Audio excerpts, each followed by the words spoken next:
everyone, and welcome to yet another episode of On Seagal, the only podcast that exists all about our friend. Well, it's not our friend.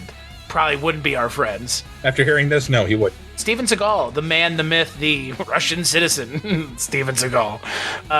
So on this episode of the show, I'm joined once again, as always, by my good friend. He is the co-host of this show, Man About Town, the big dog himself. This is his yard, and you are not going to come and eat from his bowl. Mr. Trevor Gumbel. Wow, that's an interesting intro. Man About Town, I do occasionally put on the Ritz. Right, like Taco. Yeah, like Taco. I do dress like $1 Million Trooper. I'm trying mighty hard to be like Gary Cooper. Are you trying to have a first act plot twist in your movie? I am not, sadly. But you know what does? Executive decision. Excuse me, sir. May I help you? Sir? In an age Excuse me, sir. May I help you? when terrorism knows no boundaries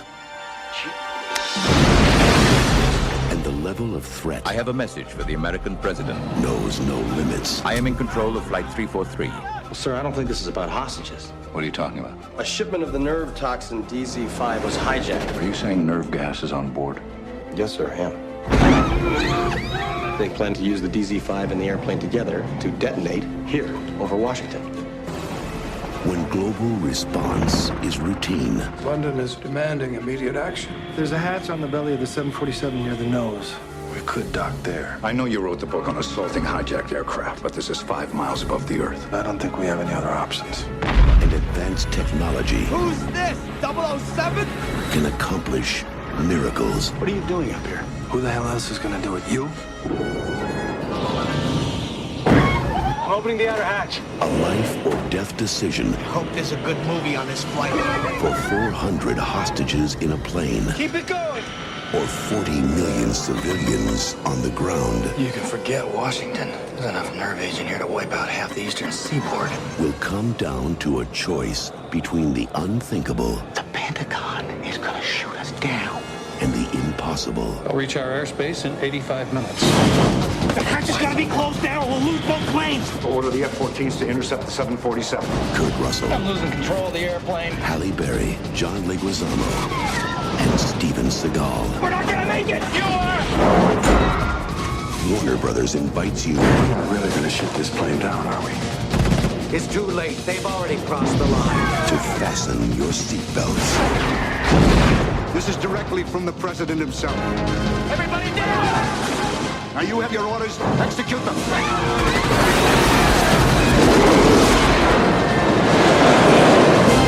Executive decision. Which is what we're talking about on this episode, because yes, ladies and gentlemen, you may have heard of this movie before, but I would go out on a limb and say that this might be the best movie we've talked about on this show. Oh, but I like the Under Siege films a lot. This is This is better. This is okay. This is the best. Okay, I'm just gonna say it now. This is the best Die Hard on a movie other than Die Hard. Okay. Well, I mean, I still think the Under Siege films are a little better than this, but this is still a great movie. What? I'm How? sorry. I've said what I said. This movie is well written. You don't think so? Like, again, Friends with Richard, Under Siege 2 aside, like, this movie is an actual movie, though. But I'm not saying it's not well written. I'm just saying for entertainment value, I think the Under Siege films are just a smidge better. That's all I'm saying. There's more I'm not saying bombast. There's more bombast in those movies for sure. I'm not saying this isn't a great. This is a quieter movie than Under It's Siege. a very 1 or well 2. done film. It is a very well done film. It doesn't rely as much on gunfire and explosions and shit. It's very tense. It doesn't even rely on Steven Seagal. Oh yeah, you'll see after that.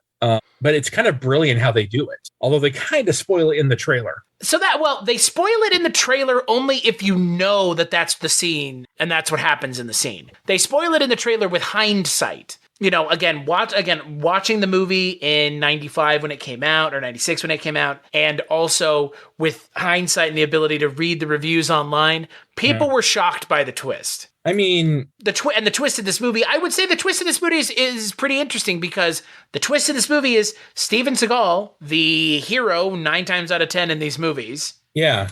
just dies. Well, they kind of pull a Drew Barrymore / Janet Leigh thing where you think they're going to be the main star of the film and they're killed off in the first act. Well, come on, you have to admit, they kind of promoted it as a Steven Seagal film, kind of like they promoted Scream as Drew Barrymore is the star, or Psycho as Janet Leigh was the star of the film. They kind of subvert your expectation in that regard. No, I would agree. And what's funny is like this movie, I think this movie does a poor job in the way that Scream doesn't. This movie doesn't have Seagal in the poster, which I felt like was a missed opportunity to really help not sell the movie, but sell the plot twist. Yeah, I think so too. I don't know. Did you see though? There is an alternate version of the poster with Seagal's giant orange pumpkin head floating in the distance. Well, yeah, it's basically the same poster, except behind Kurt Russell's head is Steven Seagal's face. Right there. So if you look at the poster now, there's a spot where it says Kurt Russell executive decision, and above that is some text. Yeah. In this version of the poster that someone made on the internet, I would assume, or Seagal made it himself. It's Kurt Russell, who again, his face is done in this kind of stylized color of the poster because the poster's main colors are orange and black. Very orange, yeah. The person, and again, this is edited and put together in a studio somewhere in Hollywood by a marketing team. The version of the poster that has Seagal's head on it is made by someone on the internet, and it looks like it, but they're attempting to replicate this kind of orange stylized look of the Kurt Russell head. And instead, you literally have Steven Seagal's fat, bloated face, because it's not even Seagal of this time and place. No. This is still peak Seagal. It's Seagal of like now or like maybe 6 years ago, fat, bloated pumpkin head floating in kind of disembodied in kind of like the background, while Kurt Russell's face is in the foreground. It's so much so that you wonder if they're trying to respect Seagal or insult Seagal with that poster. But I will say, whoever put that poster together, good on you for doing what they should have done with this movie to begin with. They should have had Seagal. They, frankly, should have had Seagal front and center on the poster. Well, I think that's right. If you're going to use Seagal to try to sell your film, but they're not. Use Seagal. No, the trailer. The trailer does. Come on. Again, the question I have for you is like Psycho, this movie, Scream. They all do the same thing. They kill a well-known, established actor in the first Scream. It's 10 minutes. Psycho, it's the first 45. This movie, it's the first 30.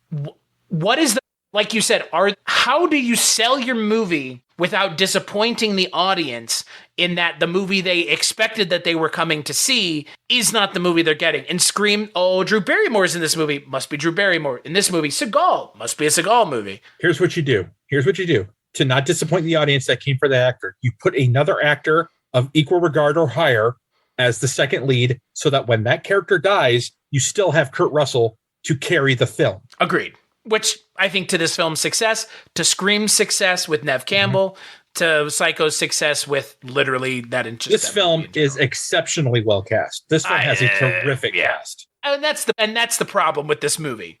This movie is too good to be on this show. This is a well-made action movie. Yeah, but we didn't create this podcast just to talk about the shitty Seagal film. No, but that's actually it's a different issue than that. This film says, I believe, this is my belief here with this movie. We're going to put Steven Seagal in this movie as a teaser, as a spoiler, as a plot twist. But then we're actually going to write a good action movie that people don't seem to give a shit about doing with Seagal. Seagal wishes he was in this movie longer. That's how good this movie is. Do you think they killed him off because they were afraid he was going to ask for script changes? So they kept him longer? I genuinely wonder, because again, that's kind of the big question here that I have for this is the decision to kill Seagal in the first act of this movie a decision that they would have made regardless of who it was, or the fact that it's Seagal, did that motivate them to get rid of him? I don't know. I would assume whoever it was always going to get killed off. But at the same time, like you said, it's a known thing. People in the industry talk. At this point, he's been working in the industry for like 8 years. At this point, people know that he's a pain in the ass to work with. At this point, people know he wants to change things. At this point, people know he might take over the entire film. I think that's what they were afraid of. What they wanted to do, they did something I think very kind of impressive. They got the Seagal they wanted without having to deal with the Seagal they didn't want. The Seagal they didn't even need. They figure if we get rid of him in the first third, we don't have to worry about this motherfucker trying to change our script because he has nothing to do with it anymore. Right. And the script they wrote with him in it the parts of the script that have him in it are pretty good, are really well written, I thought. They don't give him much to do, but they don't need to. But he's actually, he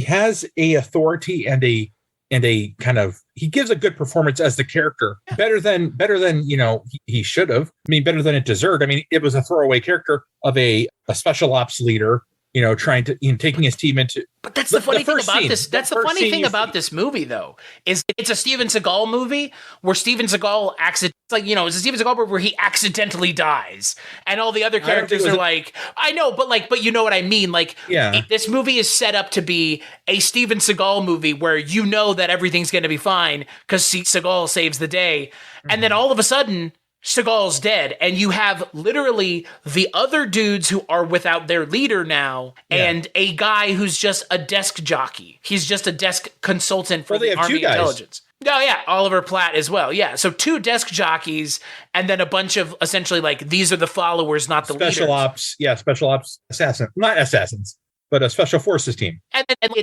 I like this idea of oh no, what do we do now that it's essentially the question of who serves Gotham City once Batman is dead? It's that question, right? Mm-hmm. Who's going to step up when your special forces leader, who's amazing at everything because he's Seagal, what happens when he dies? And it's you guys have to step up to the plate and figure out a way to solve this massive puzzle, because this movie ends up being a puzzle when they're on the plane, like a massive kind of escape room almost. They set it up brilliantly, the character. Oh my God. The very first scene you see, it's not Kurt Russell, it's Seagal. Yep. It's Seagal and his band of Sikhs, Navy SEAL, Special Force, or whatever. They're infiltrating this mansion looking for these chemical weapons, just to find out they're gone, that they've been stolen. And they're acting on information from Kurt Russell's character. Exactly.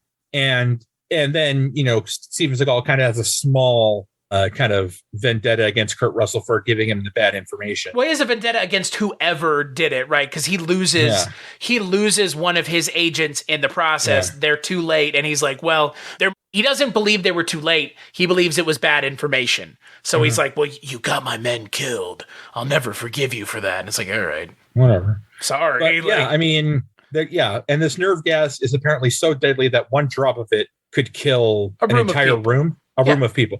It's kind of like The Rock. I was about to say it's that kind of nerve agent that it does exist in reality, but it would not be this easy to get. No, and it would be a much bigger deal if it got out.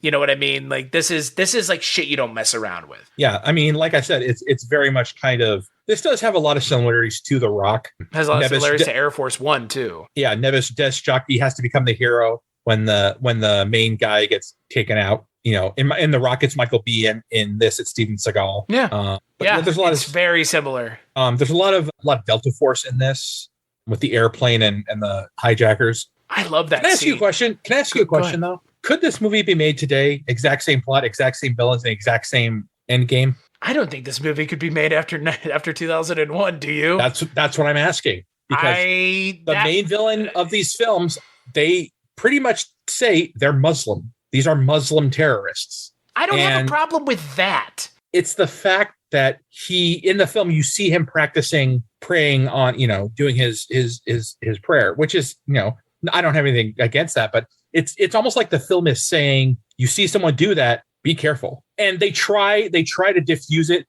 by one of his henchmen saying, this is not what Allah intended. This is not, what which I felt was I liked that twist. Yeah, but it's almost like the filmmakers were trying to say, no, this is not what we mean. Right.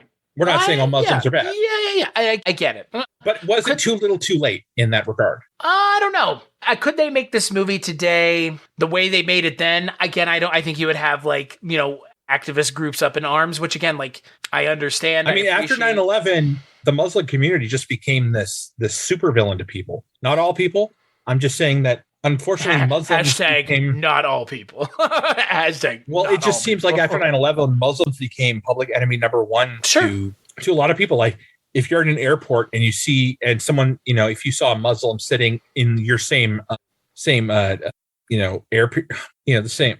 not the same aisle, but the same, where you wait for the plane. Oh yeah, like in the seating area. Yeah. Yeah, in the what would you think? What goes through your head? Right. I'm with you. Like, I get it. That's the thing. There was a little, I will say the whole thing with that, like, I don't know. It was, as an adult now who lived through 9/11 and seeing this movie, it skewed a little close. It was a little like, we're going to blow up Washington, D.C. And again, crashing the plane into the Pentagon is really like the least of their worries. Yeah. Because the nerve agent gets into the air and it kills, oh my God, it'll kill half Eastern Seaboard. Love that phrase. Love Eastern Seaboard as a phrase. And then they have the graphic of like the gas spreading, and it's like it'll take out. That was a heavily used trope in the 90s where they show a graphic of a red thing covering like an Outbreak. Have you seen Outbreak? No, but I've seen Evolution, which does the same thing. Well, Outbreak, they have this map of like, this is what happens in day 1 or week 1 of the virus. Day week 4. 2. And you just see and eventually you see the red cover up the entire map of the US. By day 32, the world is taken over. It's their way of saying this is like heavy shit. Yeah. Where you just have to say Eastern Seaboard, and I know you're talking serious. You don't need to show it. Yeah, but I think you would ruffle some feathers. I don't think they would outright say like these are Muslim characters.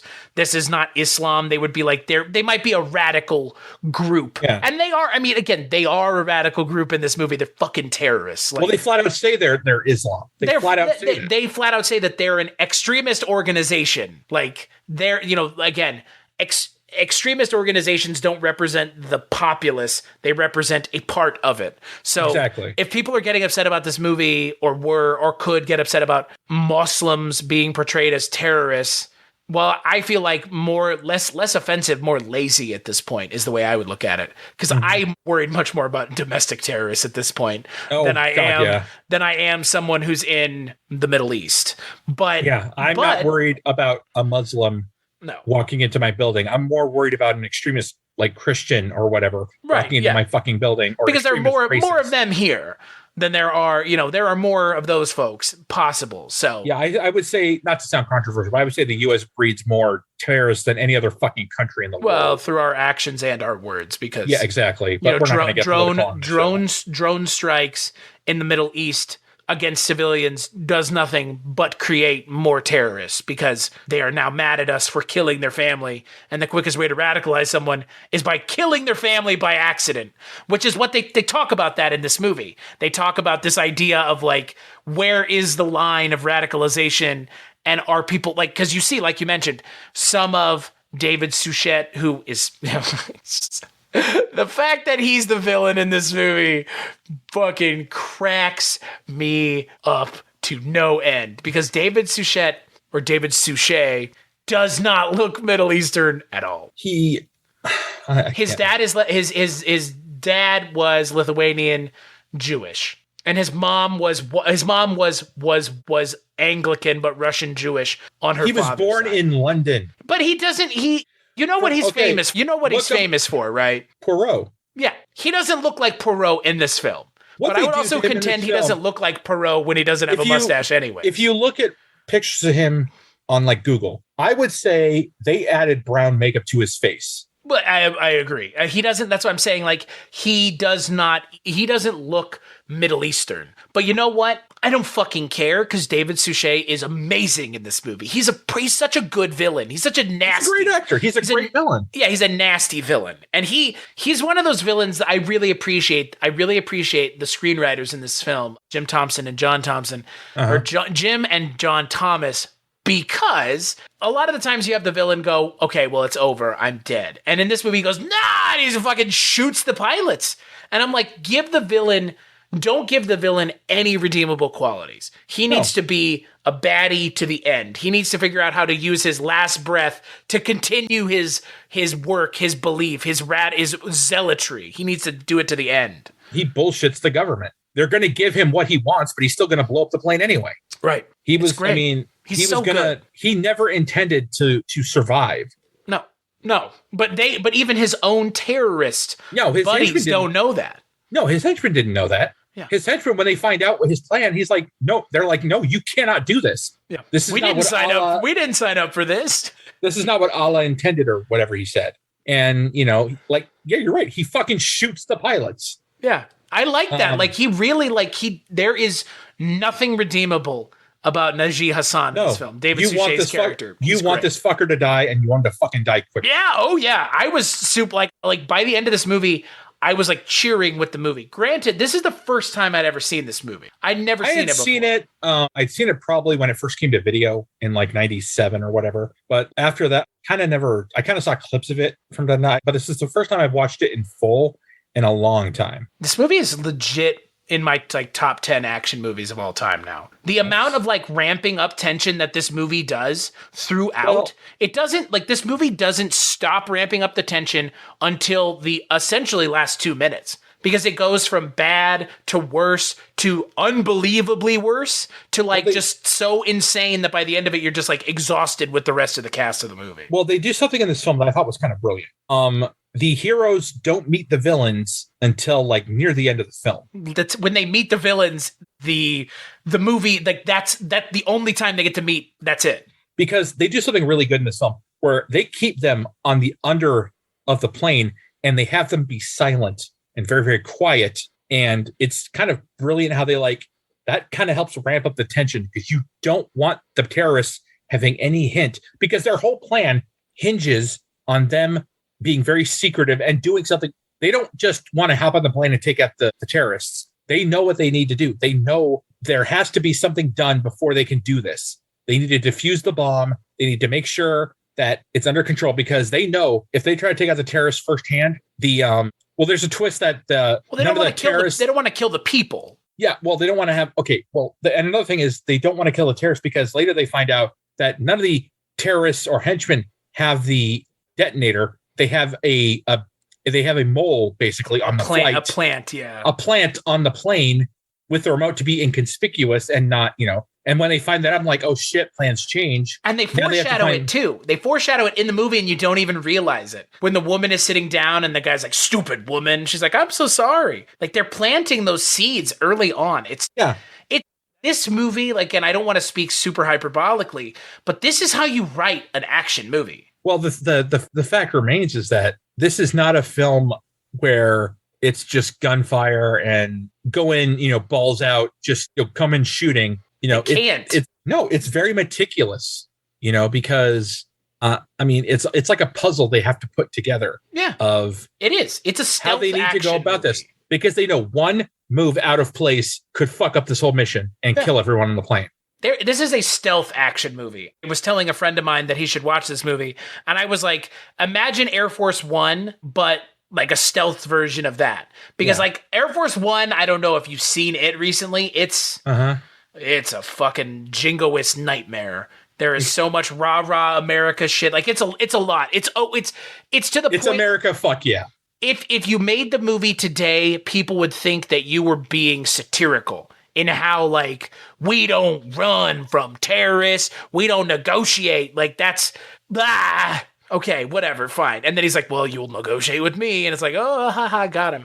The fact remains, though, I mentioned Air Force One for this exact reason that you mentioned in this movie. In Air Force One, that movie has to take place on Air Force One for anyone to be able to shoot guns inside of the airplane. Because it's a big-ass airplane. Well, no, it's actually a different thing, and they mention it in the movie. They go, Air Force One is triple reinforced, so, you can't just shoot bullets out. The bullets ricochet. And in this movie, the moment that the bullets hit the exterior shell of the plane, people get sucked out. That's the end of the movie, is the tension ramps up with David Suchet shooting essentially a window that causes the entire people to get sucked out. Yeah, that's his move of desperation. But that alone, like you said, this stealth aspect of this movie, the aspect of the movie that they're having to do everything without force, because the moment they use force, it has to be it. I liked that. And that adds so much tension to this movie that a movie like this, these tend to not have. I think the fact that, here's the characters, we got to give it to the characters, though, partially, too. I mean, the plan is great. Kurt Russell's great. He plays this. He basically is a brains guy who sets up missions. He doesn't do the missions. He just sets them up and, gives them planning.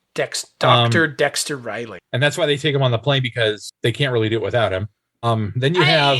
I think there's a little bit more to it, because it's the whole, Seagal's like, I want you there because last time you if it gave fails, me, you're fucked as well. Yeah, like he's like, last time you gave me bad information, I want you to come along. But Seagal's also the one who is, like, oh, I know about the fuck, dude. I just want to get this out in the open. The fucking way they get on the airplane is that's where this movie started, right? That's what I want to get to. They bring on the mission Oliver Platt, who he invented this thing where connects to the bottom of the plane so they can sneak in through the bottom without the terrorists knowing. And originally that was supposed to be Oliver Platt would do it and then he would just leave and go back to the White House. But circumstances change. There's one of the special forces guys knocks something off that and it fucks up the whole thing. And I think that part of the movie is where I kind of was a little perturbed. The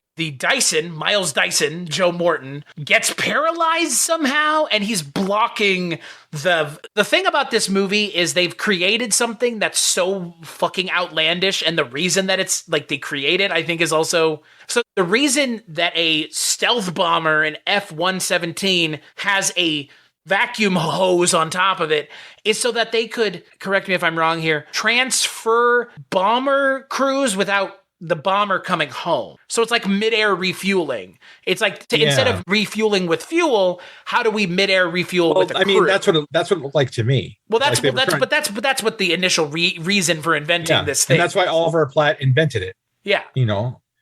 But I think I'm telling you that was where they started the script for this movie. They're like, we have this great idea for a stealth. Like, how do we build a movie around a stealth, like a mid-air stealth mission of a team getting onto an airplane? And we have this idea of like a stealth bomber going underneath a plane and opening it. Like, how do we build a movie from that? But man, I'll tell you what, like effects are a little wonky. It's models and it doesn't look great, but that scene is so good. Well, I mean, it just goes to the pacing of the action. I mean, the performances of Joe Morton, John Leguizamo. We haven't talked about John Leguizamo that much, but he is, for all intents and purposes, he is the leader of the special forces once Seagal gets taken out. He becomes the film's second lead. Kurt Russell is the main lead. Leguizamo really fucking steps up to the plate. He is forceful. He is charismatic. He is great in this movie. I mean, none of the things you assume when you assume a John Leguizamo role from the 90s. Well, people have known John Leguizamo to play like, Latino gangsters or Italian plumbers or cross-dressers.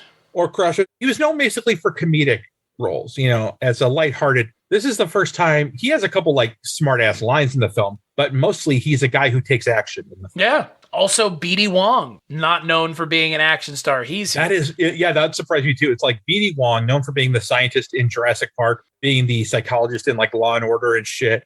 And he's playing great stage actor, by the way. Oh yeah, and he's playing a counter-terrorist guy. Yeah. No, and Whip Hubley. Was it Whip Hubley? Yeah, Whip Hubley. Yeah.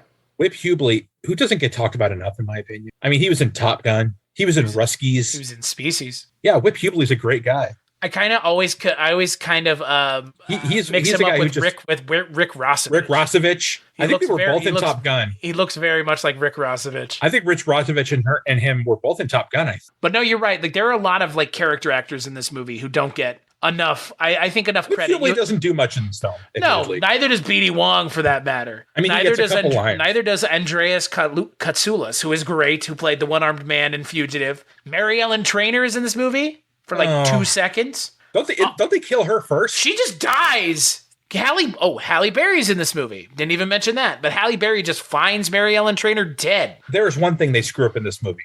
One thing. The whole thing at the end where Kurt Russell asked her out for coffee.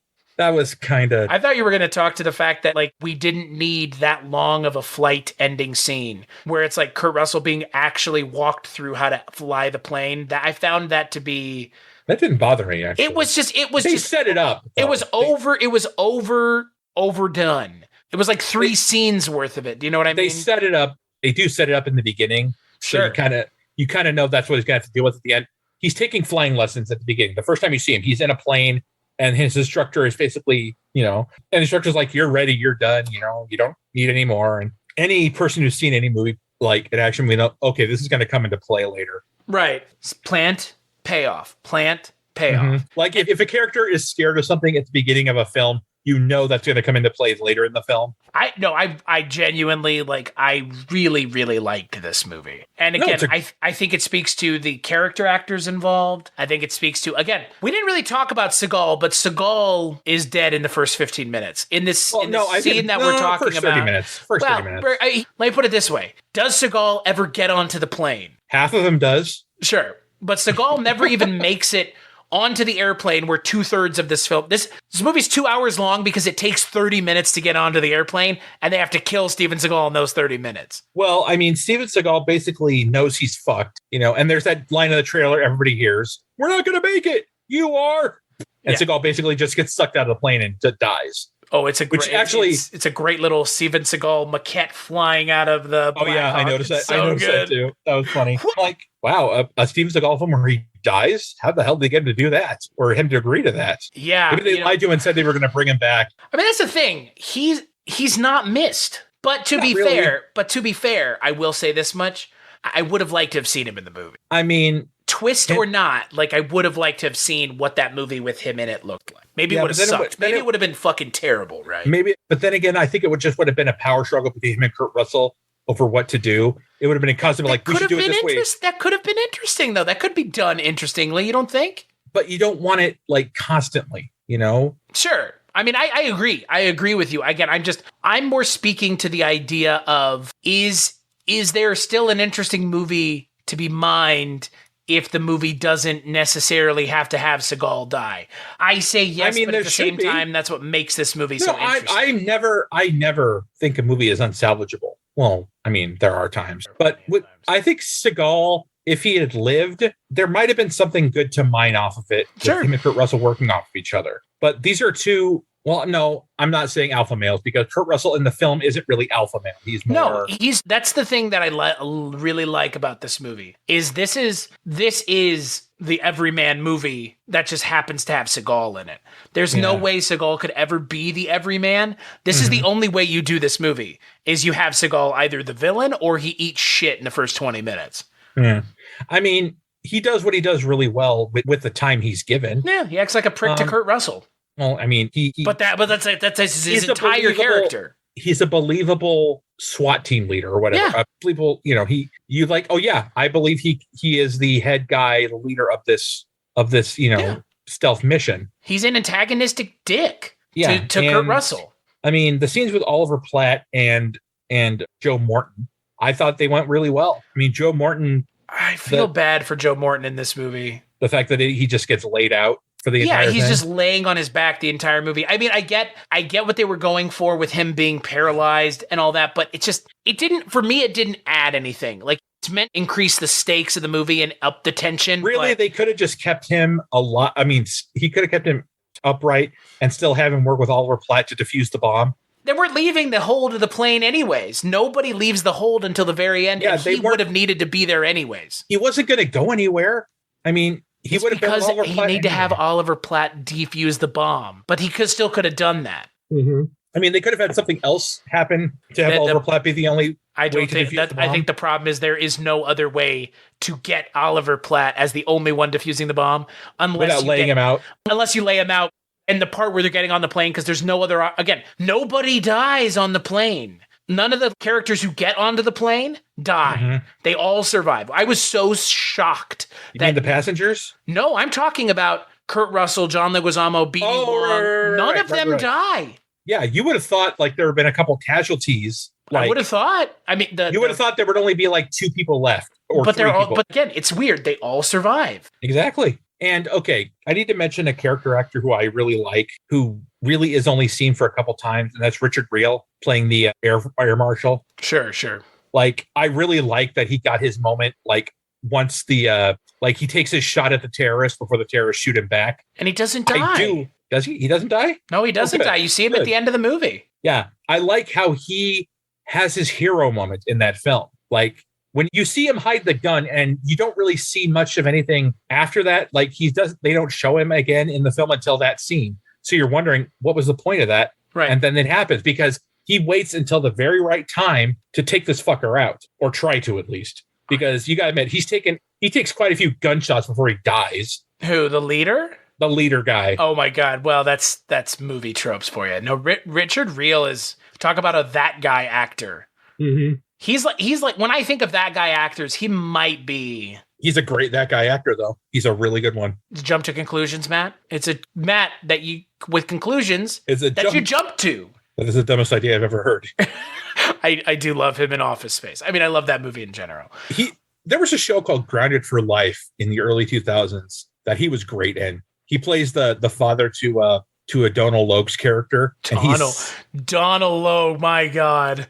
Yeah. You ever heard of it, Grounded for Life? No, I mean, I just know who Donald Logue is. It was a sitcom. Donald Logue and Megan Price have 3 kids. And basically it's an Irish family. Well, not Irish, it's an Irish, come from Irish, background. Sure. Irish stock. But they're not like talking, there's no accents or anything. Right. But yeah, Richard Reel plays the father, Donald Logue's father, and he's really funny. You should check it out. It's a good show. It's a really good show. Interesting. I mean, I like Donald Logue. It's not hard to find. It's not hard to find online. But yeah, Richard Reel is really good. He played one of the villains in Free Willy. Oh my God. Richard Reel is he's very, very versatile. Yeah, God, go look at his IMDb, dude. It's like he works like 10 to 20 times a year.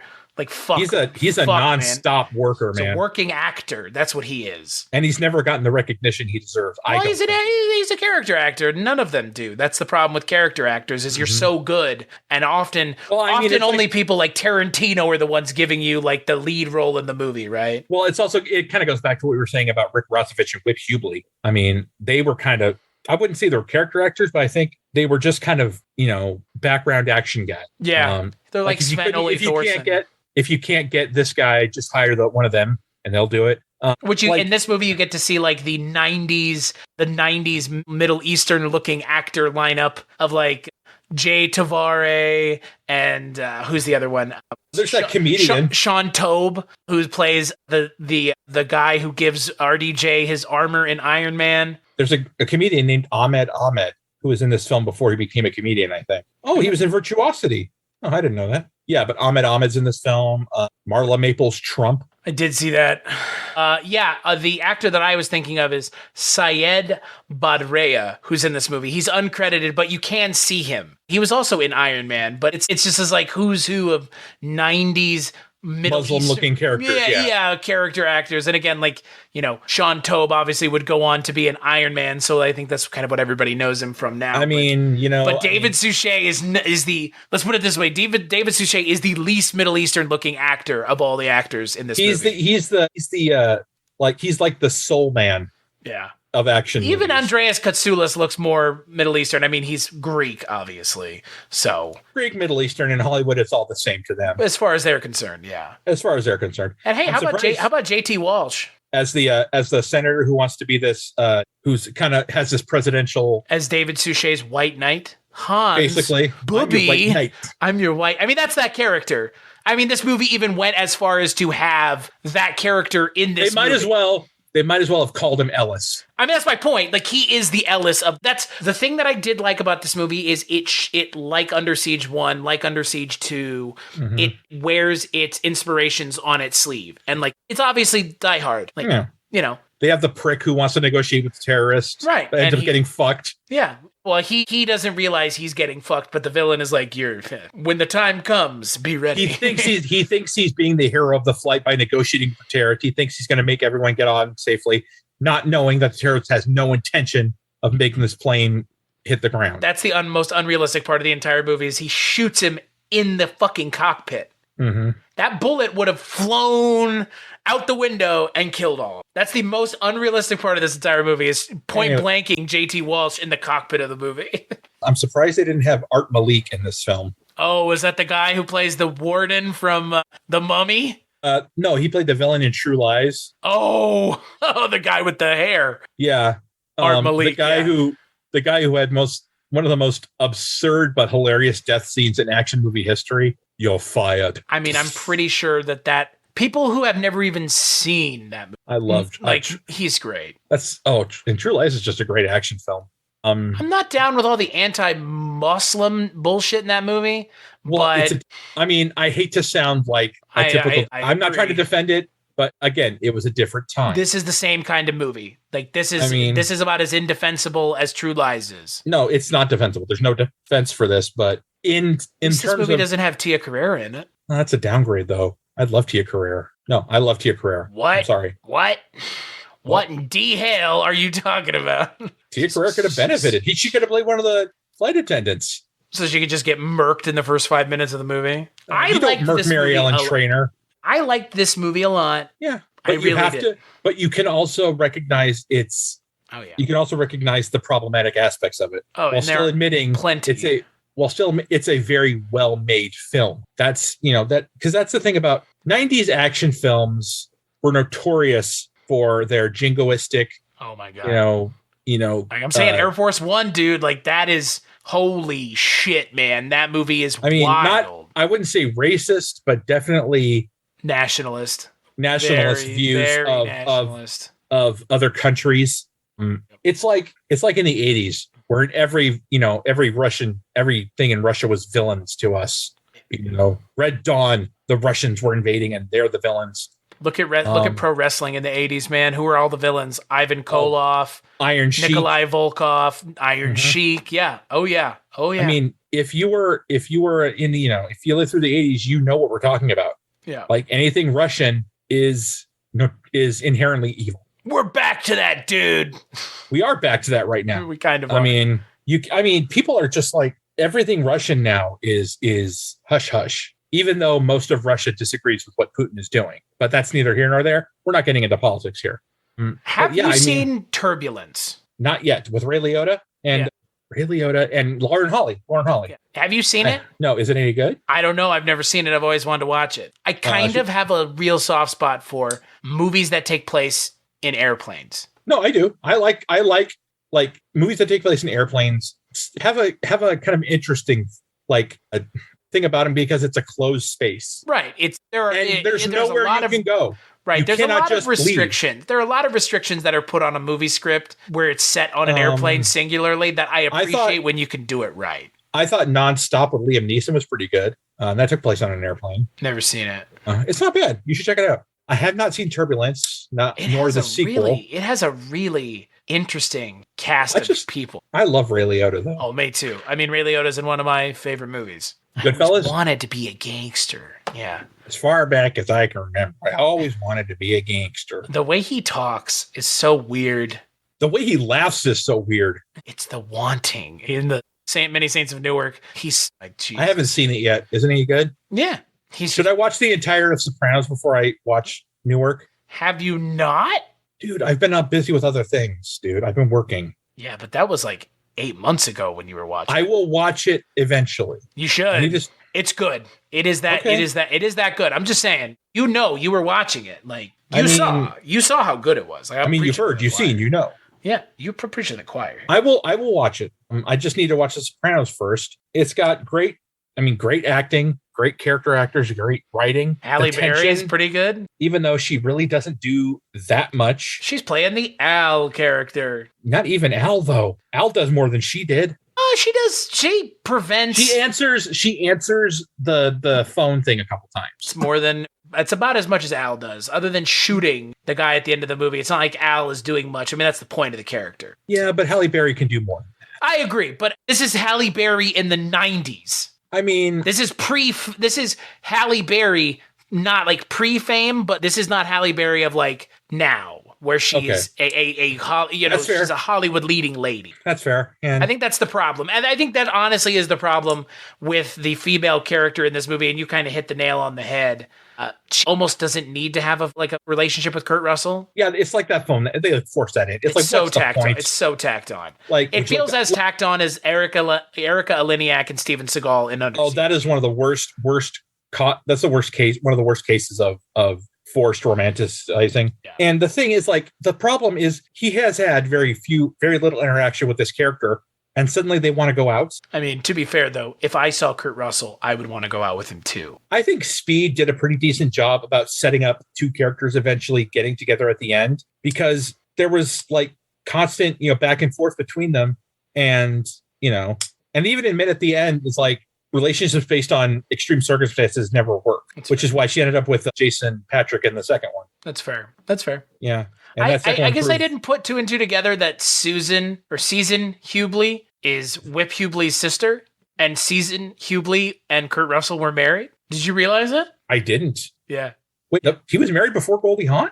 Yeah, I know her. Yeah, he Him was and Goldie married to Hawn weren't Season. married. He's married to Season Hubley, and in 79, and he divorced her in 83. Okay, yeah. Isn't that Well, weird that though? Like, it's Yeah, kind that of is weird a little weird. confluence. Yeah, Kurt Russell, like, in my opinion, like, Kurt Russell is the absolute fucking definition of cool. Like, just like cool. He seems like a cool actor. Seems like a cool dude in general. You know what, though? I'm not going to argue with you on that one. No. I can fully agree because Kurt Russell, he exudes cool. Just cool. He's just a cool. And you know what? He's fucking Jack Burton. Yeah, he's Snake Plissken, Snake man. Plissken. I know. He He's is Jack fucking O'Neill. cool. He's Wyatt Earp. He was Elvis Presley twice. He's McCready from The Thing. He's just... You cannot tell me Kurt Russell isn't fucking cool. But I just love him as an actor.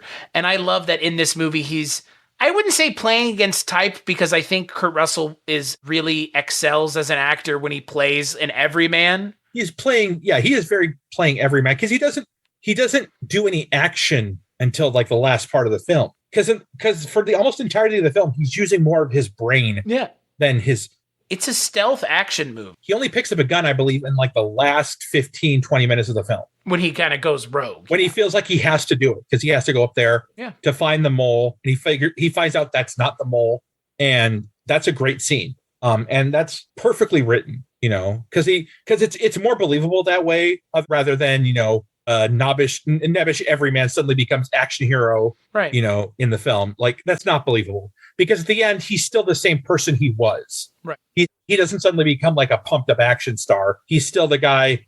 He's just a guy that's gone through a really fucking hellish situation, but he's still Kurt Russell's character. He's still the character altogether. He didn't need to have a character arc. He just needed to be the brains and the charm. And he was. And thankfully they didn't give him like quippy lines to say in the film. I think the thing where they saluted him at the end of the movie was a little bit much. Well, I mean, but I think that's more of a jingoistic. I think it just leans too much into the jingoist bullshit that I had a real hard time with I had a real hard time with that in Air Force One, and so I was glad this movie didn't do that. Trevor, ponytail up or ponytail down on executive decision?